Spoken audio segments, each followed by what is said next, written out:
कि ये क्रोनोलॉजी का हिस्सा क्यों रहा, ये बिल्डिंग क्यों तोड़ी गई, सबूत क्यों नष्ट कराए गए, इसकी तफ्तीश भी होनी चाहिए। न केवल विकास के हमले की, बल्कि इन सब सबूत, मैं सबूत की बात कर रहा हूं, बिल्डिंग तोड़ते बाद में तोड़ते, आप सब कुछ करने के बाद, पूरा अपना केस शीट कर बनाने के बाद, पूरी तैयारी के साथ सबूत इकट्ठे करने के बाद आप कुछ भी करते। मैं नहीं कह रहा हूं कि विकास का अवैध भवन रहना चाहिए था कि नहीं रहना चाहिए था, मैं उस गहराई में नहीं जाऊंगा। हत्या हुई है, जहां गोलीबारी हुई है, उस पूरे सीमा को सील करके रखना था, ताकि विकास दुबे को सजा दिलाने में किसी प्रकार की कोताही नहीं हो सकती थी। जिस तरीके से 2006 में विकास दुबे एम्बुलेंस पे कोर्ट में पेश करके बचाया गया ड्रग्स के मामले में, ठीक उसी तरीके से हमारे 8 पुलिस कर्मियों की शहादत के बाद विकास को बचाने का रास्ता बनाने के लिए सारे सबूतों को जानबूझ करके नष्ट किया गया। ये मैं गारंटी के साथ कह सकता हूं। आप मुझे बताइए कि आपने पूरा नक्शा बदल दिया, पूरा स्वरूप बदल दिया, बिना जांच पड़ताल के, आपका कोई जांच अधिकारी तय नहीं हुआ, आपकी एफआईआर दर्ज हुई है कि नहीं, सोचने का विषय होगा।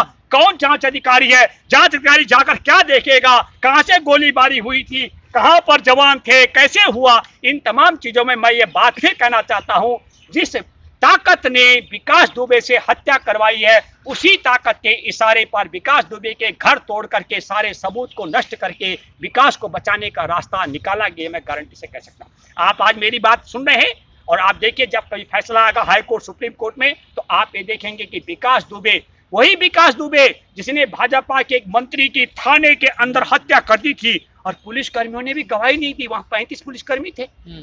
तो अब जो पुलिसकर्मी मारे गए, इनकी हत्या के पक्ष में कौन गवाही देगा? जरा मुझे बताइए। आपने सबूत भी नष्ट कर दिए और आप खुद गवाही नहीं दे पाए उस विकास दुबे के खिलाफ। तो अगर किसी से कहोगे विकास दुबे के खिलाफ गवाही दे, तो जनता पूछेगी जब थाने में मारा था तब आपने क्यों नहीं गवाही दी भाई, तब आप क्यों मौन थे? तो सवाल यह है कि जो पुलिस की अपनी कमियां रही हैं पहले की, वो अभिशाप बन रही है। चाहे पुलिस कर्मियों की हत्या करके शहादत का मामला हो, चाहे बिल्डिंग तोड़कर सबूत खत्म करने का मामला हो, और जब थाने में मारा गया था राज्य मंत्री को, तब जब आप गवाही देने से डर गए थे, अब जनता कैसे विकास दुबे के खिलाफ गवाही देगी? एक बड़ा मामला है। में गुंडे थरथर कांपते हैं, लेकिन विकास दुबे जैसा गुंडा कैसे पनप रहा था सर? विकास के विषय में पहले मुझे लगता है कि 2 बातों को आपको सोचना पड़ेगा। 2000 में और 2002 में, 2000 में उसने एक प्रिंसिपल की हत्या की थी और 2002 में उसने एक घर में जाकर बम विस्फोट किया था, और इन दोनों मसलों पर उसे आजीवन कारावास की सजा मिल चुकी थी, और दोनों मामलों में आजीवन कारावास की सजा से वो जमानत पर था। हमको ये नहीं भूलना चाहिए कि उत्तर प्रदेश का पहला और देश का शायद पहला हिस्ट्री शीटर है उत्तर प्रदेश का, जिसमें 60 मुकदमे हैं। आपने देखा होगा विकास से पहले 113 इनकाउंटर हुए, उन सब 113 इनकाउंटर में पिछड़े, दलित, अल्पसंख्यकों की संख्या बड़ी है। मैं ये बात इसलिए कहना चाहता हूं कि ये कोई यकायक अचानक नहीं हुआ। अगर आपको मालूम हो, 18 सितंबर 2015 को जब एक हमारे देश के सैनिक, वायुसेना के सैनिक के पिता मोहम्मद अखलाक की उसके घर में जाकर हत्या कर दी गई, जिसके जांच कर रहे थे इंस्पेक्टर सुबोध, और इंस्पेक्टर सुबोध को 3 दिसंबर 2018 को उनकी हत्या कर दी गई। तो जो रवैया उस वक्त पुलिस का अगर ठीक हो गया होता, तो मैं दावे के साथ में कहता हूं कि कानपुर में एक डीएसपी और डीएसपी सहित और चौकी इंचार्ज सीओ से लेकर के अपना 5 जो पुलिसकर्मी हैं, इनकी इस तरीके से हत्या में और ज्यादा लोगों की होती, वो तो कई लोग बाथरूम में इधर छुप के रहे। मैं ये कहना चाहता हूं, इसमें एक बड़ा मामला यह है कि बिल्कुल आप समझिए कि उत्तर प्रदेश में कानपुर के अंदर 57 बच्चों का मामला, क्या मामला रहा? 57 बच्चों का मामला था, जिसमें बच्चियां एड्स के पीड़ित हैं, सरकार के हिरासत में है, बच्चियों का गर्भवती हो चुकी हैं बच्चियां, और आपको अगर मालूम हो तो न केवल गर्भवती, वो कोरोना की पीड़ित भी है। तो इस पूरी क्रोनोलॉजी से ध्यान हटाने का एक बड़ा खेल चाहिए था। मैं दुनिया में, भारत में हर कोई, मतलब आप समझ लीजिए पहली घटना है ये भारत की आजादी के 72 साल में कि इतना बड़ा दुस्साहस किसी आतंकवादी, मैं आतंकवादी कह रहा हूं उसको, एक आतंकवादी ने किया हो। उसने पुलिस को उस तरीके से घेरा और घेराबंदी करके पुलिस के असले लूट करके पुलिस कर्मियों की हत्या कर दी, और यह बिना सरकार की सहमति के, रजामंदी के संभव हो ही नहीं सकता है। इसकी दूसरी बात बताता हूं, हमारे देश में अलग अलग राज्य हैं, लेकिन आपने देखा विकास दुबे उत्तर प्रदेश में छुपा रहा, कानपुर के पास, क्यों नहीं पकड़ में आया भाई? उसके बाद वहां से वो फरीदाबाद जाता है जहां भाजपा की सरकार है, वहां सिलेंडर करता है मध्य प्रदेश में जहां भाजपा की सरकार है। हम दावे के साथ में कहते हैं, आपने देखा हो जिस तरीके से उसको सोशल मीडिया में महिमा मंडित किया जा रहा है, उसे ब्राह्मण शिरोमणि और तमाम क्या क्या नवाजा जा रहा है, ये बहुत बड़ी सोची समझी साजिश का एक हिस्सा है। और मैं इसको दावे के साथ में कह सकता हूं, पुलिस कर्मियों से भी मैं आग्रह करता हूं, अगर इंस्पेक्टर सुबोध की हत्या के समय, और यही नहीं मोहम्मद अखलाक के जो हत्यारे थे, आपने देखा होगा अप्रैल में मोहम्मद अखलाक के गांव में पहुंचे थे योगी आदित्यनाथ सुबोध इंस्पेक्टर की हत्या के बाद, और वहां सबसे आगे नारे लगाने वाले मोहम्मद अखलाक के हत्यारे थे। हमको ये नहीं भूलना चाहिए कि सैनिक के बाप के हत्यारों को किस तरीके से उत्तर प्रदेश की पुलिस ने महिमा मंडित किया।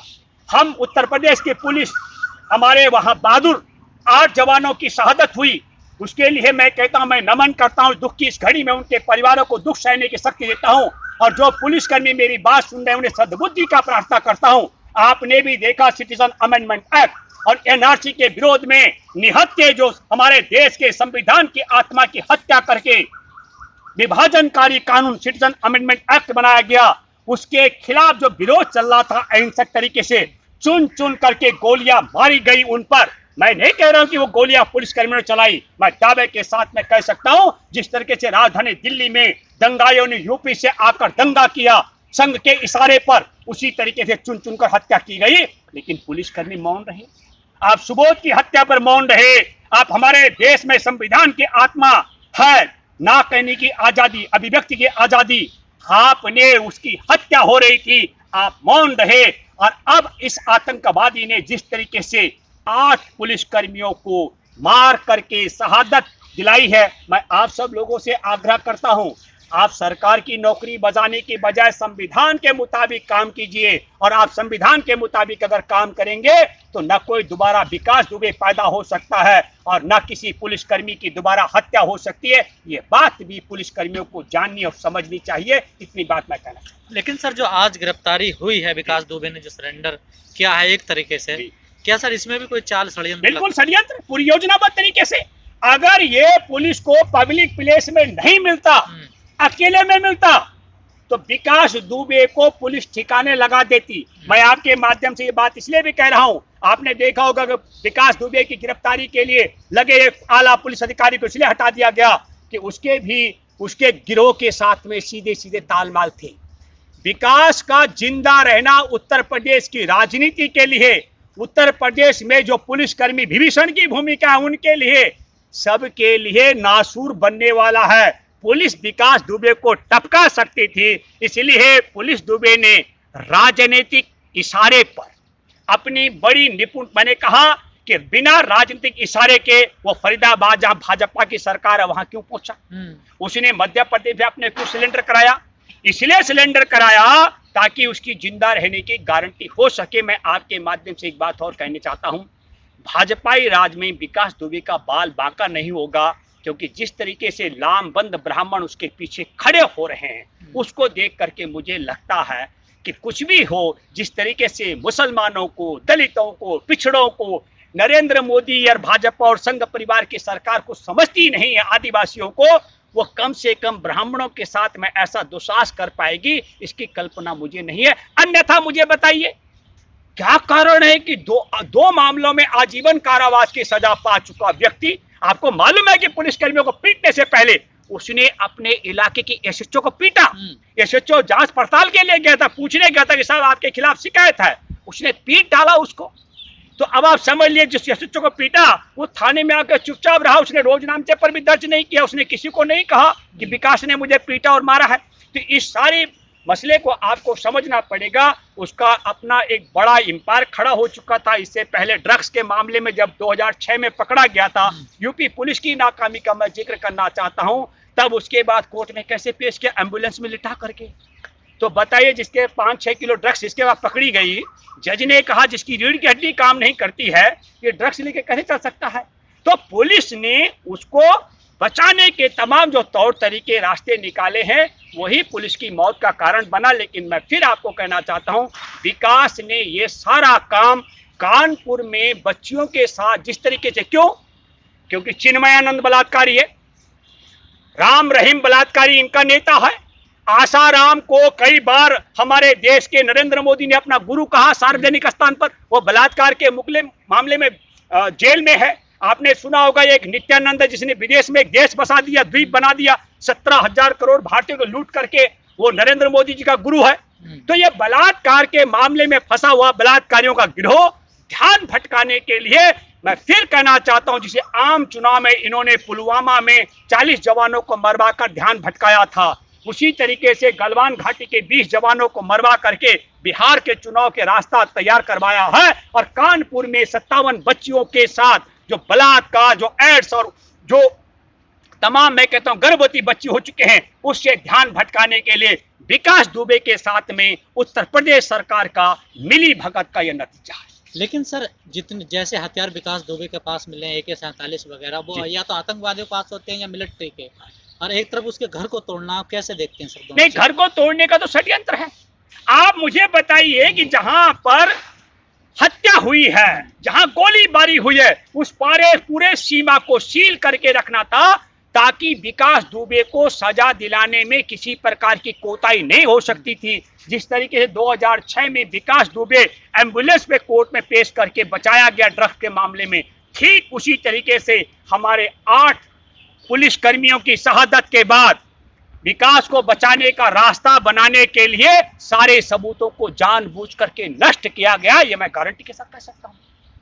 आप मुझे बताइए कि आपने पूरा नक्शा बदल दिया, पूरा स्वरूप बदल दिया, बिना जांच पड़ताल के आपका कोई जांच अधिकारी तय नहीं हुआ, आपकी FIR दर्ज हुई है कि नहीं, सोचने का विषय होगा। कौन जांच अधिकारी है? जांच अधिकारी जाकर क्या देखेगा? कहां से गोलीबारी हुई थी, कहां पर जवान थे, कैसे हुआ? इन तमाम चीजों में मैं ये बात फिर कहना चाहता हूं, जिस ताकत ने विकास दुबे से हत्या करवाई है, उसी ताकत के इशारे पर विकास दुबे के घर तोड़ करके सारे सबूत को नष्ट करके विकास को बचाने का रास्ता निकाला गया, मैं गारंटी से कह सकता हूं। आप आज मेरी बात सुन रहे हैं और आप देखिए जब कभी फैसला आएगा हाई कोर्ट, सुप्रीम कोर्ट में, तो आप ये देखेंगे कि विकास दुबे, वही विकास दुबे जिसने भाजपा के एक मंत्री की थाने के अंदर हत्या कर दी थी और पुलिस कर्मियों ने भी गवाही नहीं दी, वहां 35 पुलिसकर्मी थे। तो अब जो पुलिसकर्मी मारे गए, इनकी हत्या के पक्ष में कौन गवाही देगा?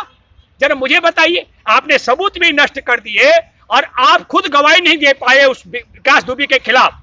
तो अगर किसी से कहोगे विकास दुबे के खिलाफ गवाही दे, तो जनता पूछेगी जब थाने में मारा था तब आपने क्यों नहीं गवाही दी भाई, तब आप क्यों मौन थे?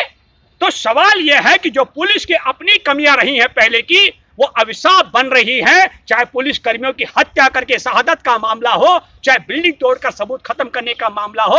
और जब थाने में मारा गया था राज्य मंत्री को, तब जब आप गवाही देने से डर गए थे, अब जनता कैसे विकास दुबे के खिलाफ गवाही देगी? एक बड़ा मामला है। मैं ये बात इसलिए कहना चाहता हूं, मैं पुलिस कर्मियों से पुनः आग्रह करता हूं, आप नेता और सरकार की गुलामी करने की बजाय बाबा साहेब की अध्यक्षता में बने संविधान के मुताबिक अपने दायित्व का निर्वाह करेंगे तो देश भी आपके साथ खड़ा रहेगा। और कोई विकास दुबे इस तरीके से आप पर हमला करेगा तो जनता भी आपके साथ, आपकी हिफाजत में खड़ी होगी। लेकिन फिर मैं आखिरी बात कहना चाहता हूं कि ये क्रोनोलॉजी का हिस्सा क्यों रहा, ये बिल्डिंग क्यों तोड़ी गई, सबूत क्यों नष्ट कराए गए, इसकी तफ्तीश भी होनी चाहिए। न केवल विकास के हमले की, बल्कि इन सब सबूत, मैं सबूत की बात कर रहा हूं, बिल्डिंग तोड़ते बाद में तोड़ते, आप सब कुछ करने के बाद, पूरा अपना केस शीट कर बनाने के बाद, पूरी तैयारी के साथ सबूत इकट्ठे करने के बाद आप कुछ भी करते। मैं नहीं कह रहा हूं कि विकास का अवैध भवन रहना चाहिए था कि नहीं रहना चाहिए था, मैं उस गहराई में नहीं जाऊंगा। धन्यवाद। अगर आपने अभी तक हमारा चैनल सब्सक्राइब नहीं किया है तो सब्सक्राइब करें और घंटी का बटन बिल्कुल भी दबाना ना भूलें ताकि सभी लेटेस्ट खबरें पहुंच सकें आप पे सबसे पहले।